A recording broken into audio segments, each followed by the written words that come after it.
Watch this.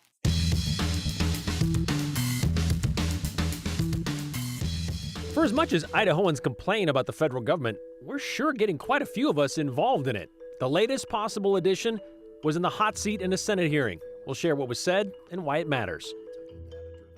You know, you could drop a lot of money getting married, but what if you could sell tickets to cover the cost? That's what one Eagle couple is doing. So is it vulgar or innovative? Rugged terrain and unpredictable water. It's just dangerous work. Building the Brownlee Dam wasn't just hard, it was deadly. We look back at the sacrifice that became part of the dam's legacy. All right, we start today's show with a question. Would you pay a cover charge to watch a couple exchange wedding vows? An Eagle couple is shaking up conventional wedding wisdom and sending out invitations that include a price of admission. It's a modern take that has their guests either, well, applauding or absolutely appalled. But as Aspen Shumpert learned, it's all about trying to avoid the debt that comes with the I do. That's a big box. That's bigger than I thought it would come in. For Marley Jacks and Steve Larson, it's another day of final planning just a week ahead of their wedding. I always knew she was my person, but after coming out of a divorce, I was very timid about the topic of marriage. Meeting Steven was like, I didn't know a love like this could exist. After their engagement on New Year's Day this year, Marley? they quickly got to planning their special day.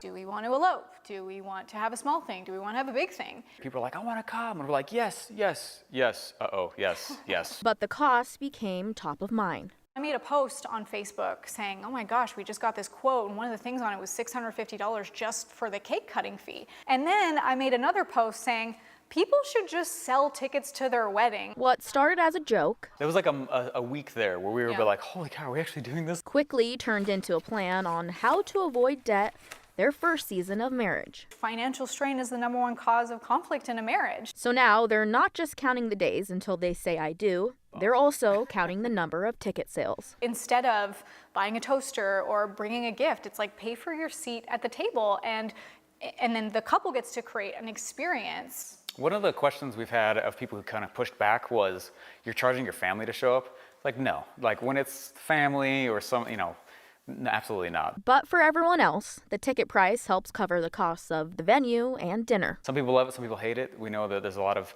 people who've been offended by it, but once we start explaining it, they're like, that actually makes sense. The couple, who has a career on putting on events and marketing, is offering different packages. People can buy a $57 ticket just to attend the wedding, or almost $1,000 for the VIP package. It's also a $997 VIP offer, and that includes a whole weekend. We actually turn into a 3-day thing. We're bringing in experts, relationship experts, best-selling authors, doctors, therapists, and we're gonna have like a relationship day. But it isn't just about avoiding debt. Any money left over is going to the couple's favorite charity. How do we bring it back to being about it takes a village? And our favorite charity is actually called Village Impact. We went to Kenya with them 2 years ago and helped them build a school. And we're like, what if we bring them into the wedding too? Their goal is to raise between $50,000 and $100,000 for the charity. It costs $15,000 to build a classroom in Kenya. And so, I mean, just one classroom would be amazing, but I think that we could do a lot more. They believe this just might be the beginning to a new trend. Our plan after this is to teach people how to do it, and I hope it becomes normal the way that like Uber and Airbnb was crazy until it became the norm. A thing, yeah. Like you heard the couple say, they're planning to help other couples learn how to do this in the future. After learning about what the couple is doing, vendors wanted to jump in on the celebration. Even a well-known international baker, Michelle Sohan, offering to bake the couple's cake. And the North Meridian Stella's ice cream location will be serving ice cream free of charge. Now it is just time to see if it all pays off, Brian. Okay, so I know this story is going to ruffle a few feathers and get a lot of questions, including from me. So, yeah. But I will say that Uber, Lyft, we had taxis before this, so the idea existed. This is kind of out of the blue. Although, I assume people then are absolved from bringing gifts. Yep. Don't bring a gift, just pay to attend. Like they said, $57 might be around what you're paying to give them a toaster or, something new for the kitchen. But they already live together, they already have all that. They just want to spend the day with their people. Is there a fast pass to the front of the bar that you can pay extra to obtain? No fast pass, Dang no. It. Okay. No. Capitalist pig I saw on the shirts. Yeah. That's also on the ticket. Yeah, it's kind of this motto that this couple who puts on events themselves and are marketers themselves kind of live by. All right, well, since we're already into the tacky waters, prenup involved in this? No prenup involved. There They you go. said they're all in on the relationship. There's nothing they need to protect. All right, it's just the cost of the wedding. All right, Yep. Thank you very much, Aspen. All right, well, it's that time of year when backyard barbecue depends entirely on the produce aisle instincts, right? Because nothing can ruin a picnic quite like getting a mushy melon or one that just has no flavor at all. So how do you pick the perfect watermelon?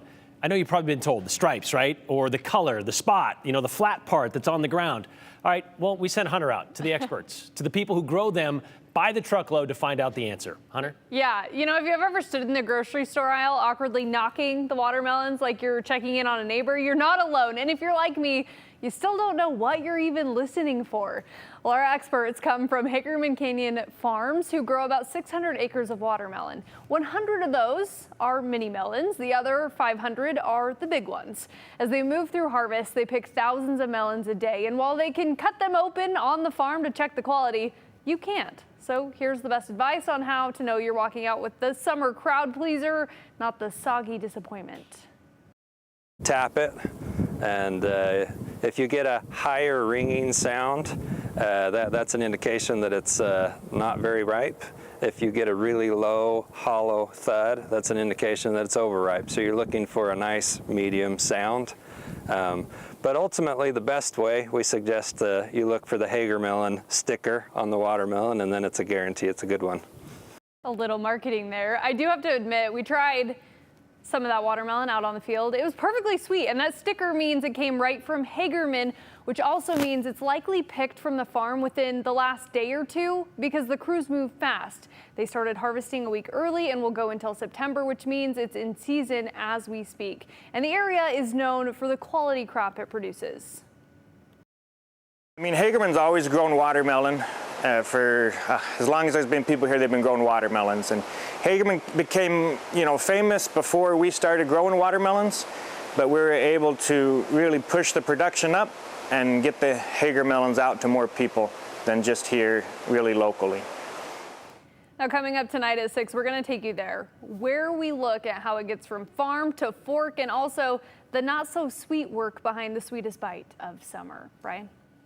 Okay, so he said Hagermelons. Is that what he said? Yes. Okay, I know there's another company in Eastern Oregon that is known for their melons, but we were talking about this earlier. Yeah. These guys actually outsell them? Yeah, so they said that they are the biggest seller in the Pacific Northwest. So, I mean, if you're seeing watermelon at one of your stores, it's probably going to be theirs. A Hagermelon. All right. Hagermelon. We'll see it at 6. Thank you very much, Hunter. Okay, so there are about to be 3 Idahoans playing a role in key positions within the Trump administration. One, Michael Boren, the founder of Clearwater Analytics. He was tapped earlier this year for the Department of Ag to serve as the Secretary for Natural Resources and Environment. Tom Schultz, whose family owns one of the country's largest lumber companies, is serving as the chief of the Forest Service. And the third is about to be Alex Adams. He was Governor Brad Little's budget chief for 5 years, and then the director of the Idaho Department of Health and Welfare briefly. But back in March, President Trump nominated Adams to take his short-term statewide health and welfare experience to the national level. He would serve under Health and Human Services Secretary Robert F. Kennedy Jr. as the Assistant Secretary for Family Support. But not before senators had a chance to ask him a few questions about the gig in the Senate Finance Committee today. Adams was asked about things like cuts to the Head Start program and another program that helped people pay their energy bills, as well as how to recruit more foster families. So will you reverse the administration's actions that have harmed children in Head Start? Senator, thank you for the question. First, let me just say Head Start is a program that's personally important to my family. My wife, who's joining me today, her grandmother ran a Head Start program in Blackfoot, Idaho in the late 60s, early 70s. So I would echo what Secretary Kennedy has told the committee, which is his goal is to make Head Start better and brighter by the end of this administration.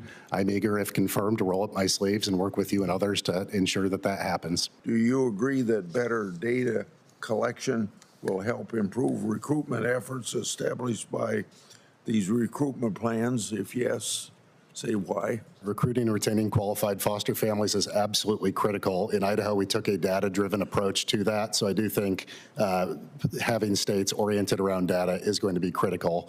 When I started, we had too few foster families. When you asked anyone how many, it was an unquantifiable number. We just needed more. So what we did is we set a target. We have a target. If you walk into our offices today, you'll see our goal is I want 150 foster families for every 100 kids coming into the system.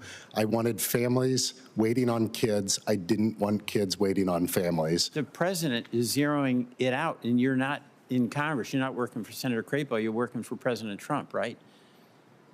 So my question goes back to, what's your view about zeroing out the LIHEAP program?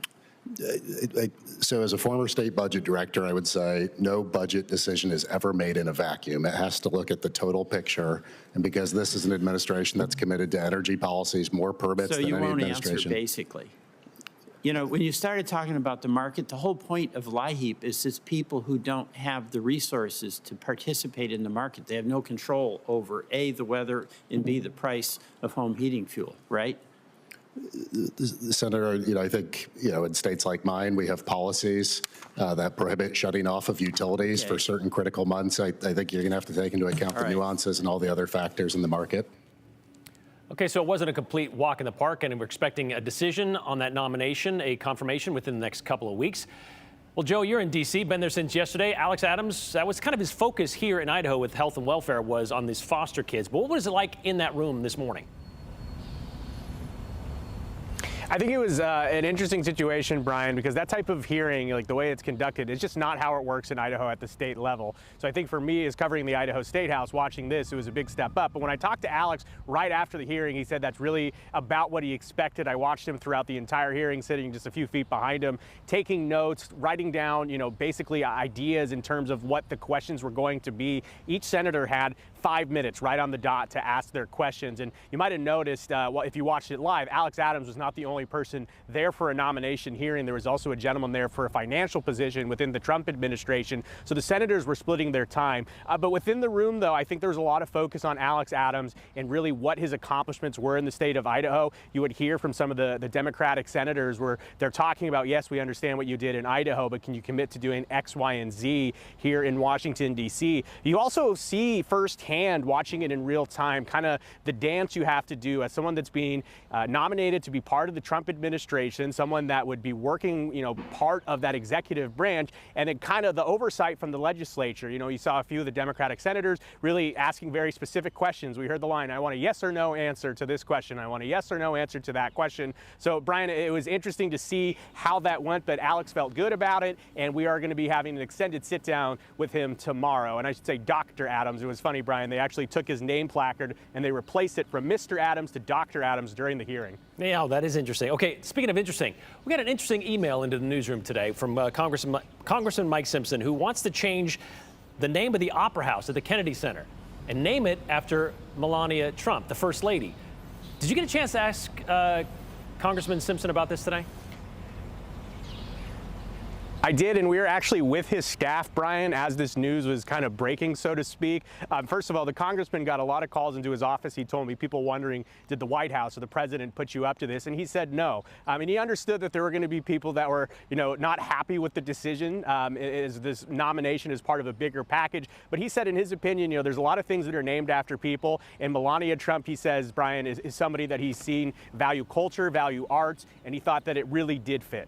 All right, a reporter with the Washington Reporter likened this name change or possible name change to what he did with the White Clouds here in Idaho after Cecil Andrus.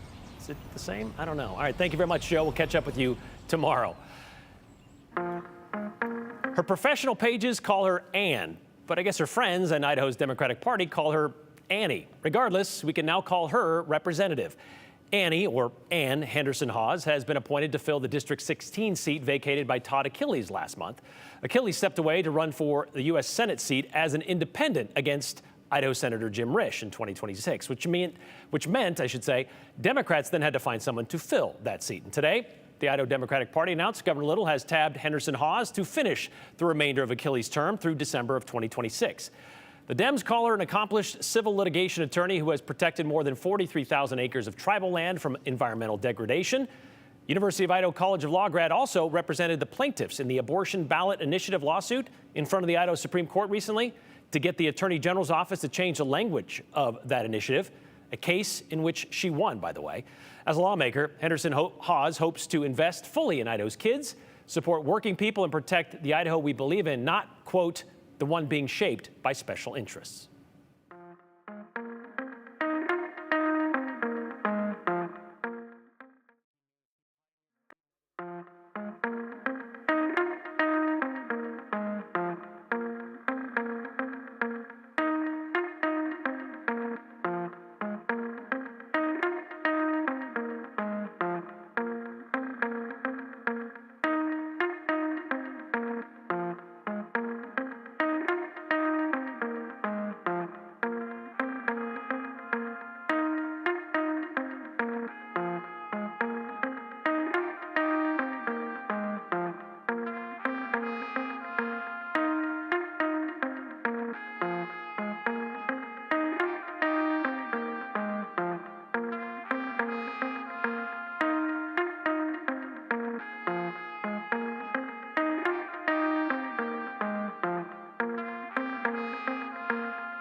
He was a heavy metal icon, a pioneer of his craft. He was also an addict and a creator of controversy. But he's also been inducted twice in the Rock and Roll Hall of Fame, by himself and as a member of Black Sabbath. Ozzy Osbourne died today at the age of 76, 5 years after announcing he had Parkinson's, and just 2 weeks after giving his final performance at a concert in his hometown of Birmingham, England. You know what else he's done? Invite Boiseans to bark at the moon with him at the BSU Pavilion, or Extra Mile Arena, back in 1984. The opening line of the story in The Statesman, announcing the concert, has the man really done all the outrageous things? Biting heads off animals, pretending to hang, well, little people? Yes, he did all of those things. Heads off a bat, doves, hanging a dwarf during the Speak of the Devil tour, but Boise got to judge Ozzy Osbourne for itself, whether he knows a good show or only bad taste. His stop in the City of Trees was in between Salt Lake and Spokane, with the opening act of Motley Crue featuring Jerome, Idaho's own Nikki Sixx. Just $11.50 to see Motley Crue and what Ozzy described as something like the house in Psycho? That is crazy. This Psycho show was just 2 years after accidentally biting the head off a real bat at a show in Des Moines and having to get rabies shots, and 3 weeks after undergoing surgery to remove pieces of glass from his throat after a mirror exploded during a video shoot. But here he is, a week after that happened, and he seemed fine and furry.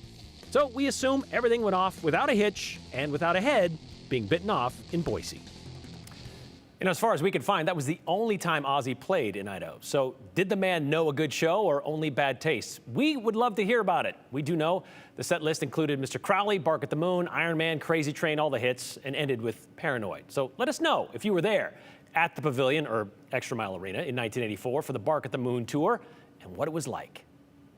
All right, how about another dam story? Yesterday, we highlighted the unique history of the Owyhee Dam in Oregon. Today, we're going to go back in time again and heading a little farther north this time to learn about another dam with a little darker history. Several years ago, we got a viewer question about the rumor of a man who helped build the Brownlee Dam along the Snake River in Hell's Canyon, forever being part of the place because they were, quote, dumping so much concrete so fast they couldn't do anything to save him, end quote. Well, that's not entirely true. The problem with that rumor is the Brownlee Dam is an earth-filled dam made from clay, rock, and dirt. However, 4 men did die during the construction. And yes, one of them will be part of the dam forever.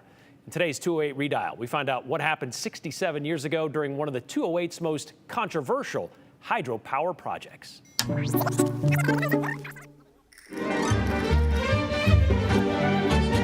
North of Cambridge, Idaho, the Morrison-Knudsen Company has transformed the quiet, picturesque, and secluded Hell's Canyon into a chaotic beehive of construction activity. The Brownlee Dam, the first of 3 in the Hell's Canyon complex, started construction in 1955.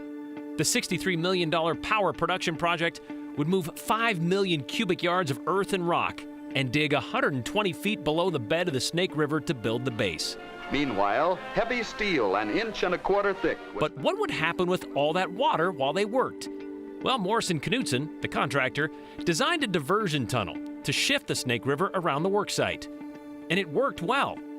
In the more than 3 years it took to complete, and for a project that employed 1,001 workers, there were relatively few serious incidents of injury. That is, until the dam was already finished and the reservoir started filling behind the 395-foot wall.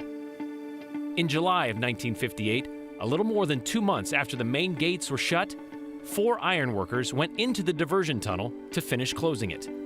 But there was still water going through it, and according to newspaper accounts, the boat carrying the men capsized in the turbulent waters at the tunnel gates.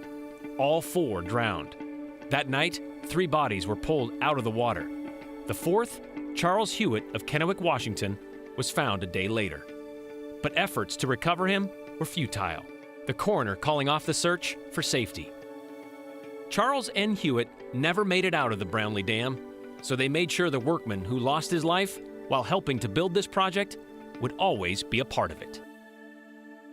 Idaho Power told us they don't know why the plaque only mentioned Charles Hewitt and not the other 3 that died that day, but they assume it's because he was the only one never recovered, and thus the dam and the reservoir mark his final resting place. These men were MK employees, not Idaho Power, by the way. And MK ceased to exist in 2000, becoming the Washington Group International, which eventually went away several years ago. The plaque, which was asked about, is actually inaccessible to the public. It's mounted on one of the dam's largest generating units, and you just can't walk right in there. Boats have also been blocked off by a floating barrier.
All right, Samantha from Meridian has a tip for the couple in Eagle looking to get married and have people pay their way in. They could just go to the courthouse and get married for $100 and no financial burden, period. There's an idea instead of making it a spectator sport. Lori says, I'm afraid too many couples think more about their wedding than their marriage. My hubby and I had a pared down backyard wedding with a budget of $500. We just celebrated our 40th anniversary. Congratulations, Lori. That's a nice story. This makes total sense, sure. Whenever I think of culture and the fine arts, Melania Trump is the first person who comes to my mind. Sheesh, says Marcia in Boise. I've tried all the tips. Thump it, bee sting, yellow spot, miss it more times than not, says Lauren Boise. Now I just buy it already cut up and look for the one that looks the sweetest. So that's what a lot of people do. Yeah, Michael was there at the Osbourne concert. He's been sad all day because the Prince of Darkness is no more. We'll see you tomorrow. Continue with us and watch free now on the KTVB Plus app everywhere you stream.